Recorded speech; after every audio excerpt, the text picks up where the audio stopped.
meteorologist Mark Molnar with special winter weather and potential blizzard coverage here at MeteoMark's Weather Northeastern. Let's take a look at viewer sent-in videos before we do. Lucas D from Linden, Texas, getting some of us northerners a little bit jealous here, but look at this, some beautiful scenery across the Linden, Texas area.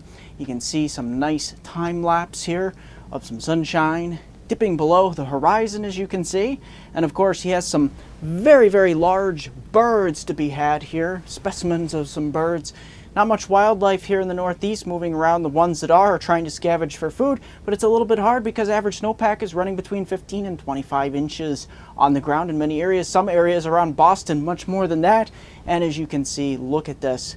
Very beautiful across the Linden, Texas area. So thank you, Lucas, for sending these beautiful HD videos our direction. Let's take a look at precipitation amounts. Most of it will be occurring here in southeastern New England, up into eastern New England, and down eastern Maine. Of course, blizzard watches and whatnot are already going into effect in many areas. So heed those and start preparing now, because this system is a fast mover, but once it blows up and bombs off the southeast New England coast, it will be here to stay for the weekend. Well, let's take a look out west here. Not much to be had. Speaking of that pattern, look at this along the western North America coast, that jet stream plowing to the north. So we got the tale of two extremes here, extreme hot and dryness out west here for the coming weekend into the new week. And look at this trough here in the east, dangerous cold in the darker blues and purples here. This is where we could see some potential for frostbite in the whole 9 yards here across portions of the eastern part of North America. And this trough amplifying in the east is what's going to promote those mega amounts of clippers heading down from the north central part of North America to go coastal on us. And let's take a look at those potential impacts here for coastal New England. Take a look at this. In the red, and of course, portions of the coastline could be dealing with extreme right around the Boston area up to Cape Cod, down towards portions of down east Maine, New Brunswick, and even Nova Scotia could be dealing with extreme effects from the system. Some of the models taking it down below 975 or even 970 millibars here. This is a very dangerous system, it looks like. And of course, in the red areas, this is where we could see also some potential blizzard conditions, but more on the variety of just very heavy snow at this point.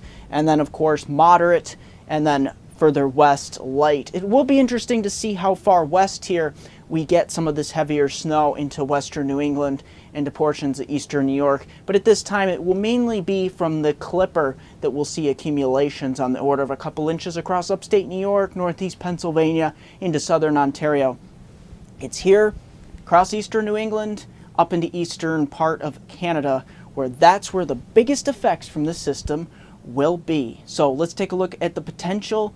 As I said, outlining the snowfall amounts. This is a very rough outline because at this point we can't pin down exact snowfall totals. But of course, eastern New England here stands the chance to see 1 to 2 feet, or potentially even more than that.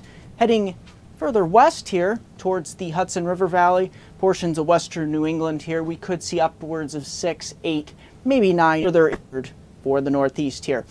We have this just off the Clipper, and of course off the coastline here, and you get that big explosive development here somewhere between New Jersey, off the New Jersey coast today, late morning. That's where through an aggregation system. Let's take a look at those surface maps.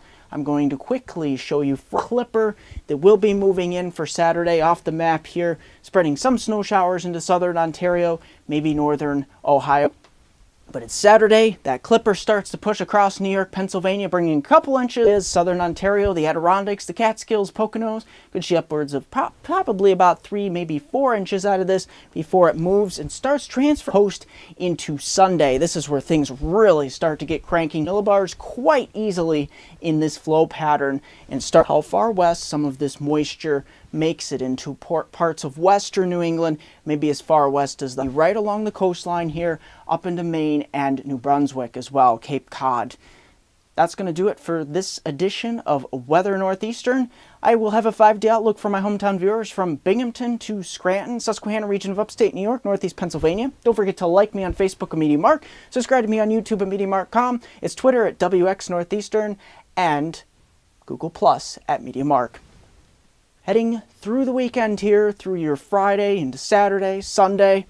Friday looking very cold, single digits. We warm it up a little bit, of course, if you can call that much of a warm up here, to maybe to 20 by Saturday with the advance of that Clipper. Of course, a couple inches of snow, probably on the order of 2-3 inches potentially here. We'll see if that carries over into Saturday night at this point. But at this point, a lot of the energy will be further east of the area. But if this system starts exploding and models trend further west, we may be looking at a little more than just a couple inches. So keep an eye on that here at MeteoMark. I'll keep you posted. And then look at this overnight lows continuing, as I said, Friday night's overnight lows into Saturday morning down into below zero. And we'll be down into below zero again Sunday night into Monday morning. Look at that, down upwards of 10, maybe 15 below in the colder valleys. Into Tuesday, that's where we get continued cold, but we warm it up a little bit into near 20 in the afternoon. That's going to do it for this edition of Weather Northeastern.